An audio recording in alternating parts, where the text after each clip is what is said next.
কিরে কেলো? কি রে মানি, কি খবর? এই তো এই পথ দিয়ে যাচ্ছিলাম, ভাবলাম অনেকদিন হলে দেখা হয়নি, বন্ধু বলে কথা, একবার দাঁড়িয়ে যাই। দাঁড়াবার কি দরকার ছিল, চলে গেলেই তো পারতিস। হ্যাঁ, কিছু বললি? না কিছু না, বল বল কেমন আছিস বল। হ্যাঁ, ভালো ভালো ভালো। আরে তা তুই যেমন কিপটে ছিলিস সেই রকমই আছিস নাকি? যা কি বলছিস, লোকে শুধু শুধু আমাকে কিপটে বলে বদনাম করে, আসলে আমার মনটা খুব উদার।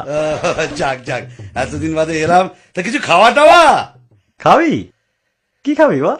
যা খুশি খাওয়া, যা খাবি খাওয়া। আরে কি খাবি বলবি তো, ভাত না পরোটা? না না, এখন ওই ভাত ফাত খাবো না, ও পরোটাই ভালো, পরোটাই খাবো। পরোটা খাবি? কি পরোটা বল, এমনি পরোটা না আলু পরোটা? আলু পরোটা। ঘিয়ে ভাজা না সাদা তেলে ভাজা? ঘিয়ে ভাজা। গাওয়া ঘি না লালটা ঘি? গাওয়া ঘিয়ে ভাজা। গোল পরোটা না চৌকো পরোটা? আরে, এমনি